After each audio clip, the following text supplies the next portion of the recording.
There's a starman waiting in the sky. He'd like to come and meet us, but he thinks he'd blow our minds. And there's a star. I learnt a lot from David, not just about photography. His awareness, and he was very, as you can see from the photographs, from the way he looked, and that's 44 years ago, that he was an extraordinary subject. And most people didn't realize it when I first started photographing him, but, you know, they got the message after a while. He was, well, he wasn't like anybody else before or anybody since. He was such a unique personality, but also a very unique artist. But he was also, one, he was easy to photograph. Two, he was happy to take direction. Three, he was a lot of fun to work with. He was playful. And four, he was very encouraging. He was very good to work with. I mean, you know, it's been true of other people, certainly true of Lou Reed and me, and Iggy, but David, well, he looked like he'd just fucking landed, you know? I mean, look, talk about life on Mars or Space Odyssey, bingo, there he was. So, and it was an interesting time, especially that summer of '72, when David, Lou and Iggy were all in London, subverting the culture. And of course it's turned out they've been very important, not just musically or artistically, but from a cultural point of view. They helped change the way people saw the world, helped change the way a lot of men saw themselves. I mean, there was a softening of the male personality. But to me, it was just magic. It was the magic. He had this thing. I mean, I don't know. It's hard, you can describe it many different ways, but it's hard to pin it exactly, other than to say he had a sweet soul, he was amazingly photogenic, and he helped me when I had problems a certain period in my life. He was very gracious on a personal level. So I think I learned many things from David.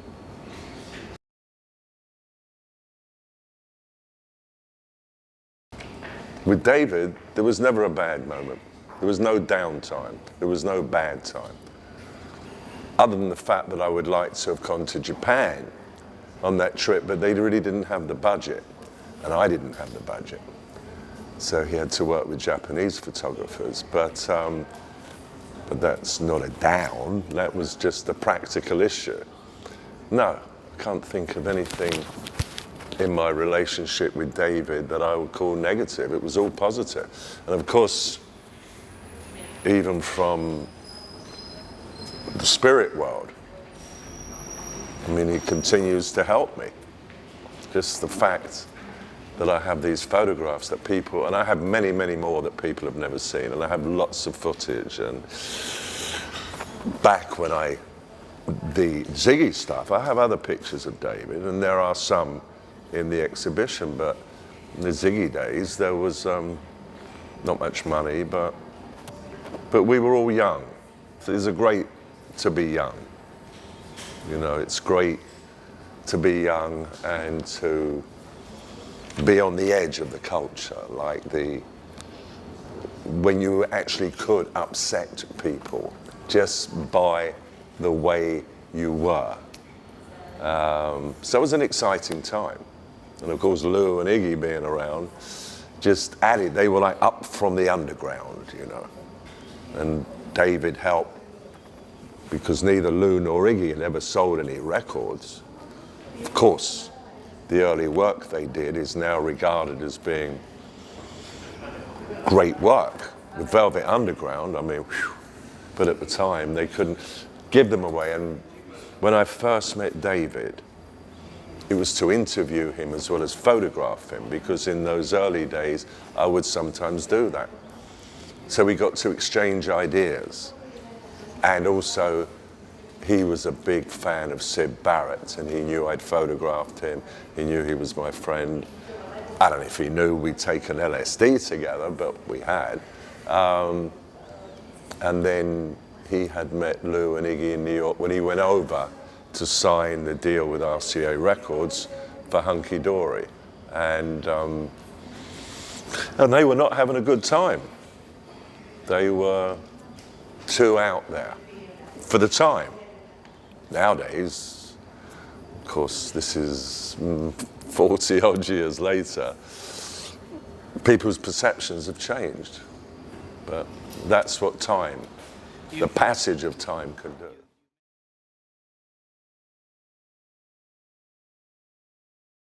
It's a good journalistic question, but it's not easy to answer because there were many. It was, I have to understand how young everybody was. That was one thing. And also the sexual experimentation that was going on, and nobody was worried about getting, you could get a mild disease, but I mean AIDS wasn't around. And also, you know, young people tend to be, well, they tend to be better looking than older people, just the nature of life. But that perfect day, I don't know if I can answer that question. I can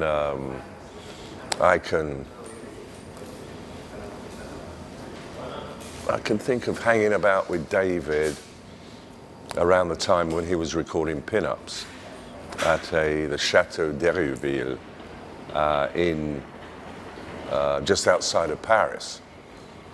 And I have all these pictures of him playing table tennis. One of them's in the show, but I have a whole load of them. Are they all in black and white? I think there's some colour. But I remember kind of, you know, stepping outside of time, stepping outside of the linear thing that time does. You know, it's relentless. You and I are already half an hour older than we were when we met, you know. It's maybe not wiser, but certainly older. So I remember walking 60 blocks in New York, in Manhattan, with Lou Reed in the snow in the winter of 1976, when we had been working on a project. And Lou said to me, let's go and have a little walk and a chat. And we just walked and walked, and we went a hell of a rate. Probably we were helped chemically. So,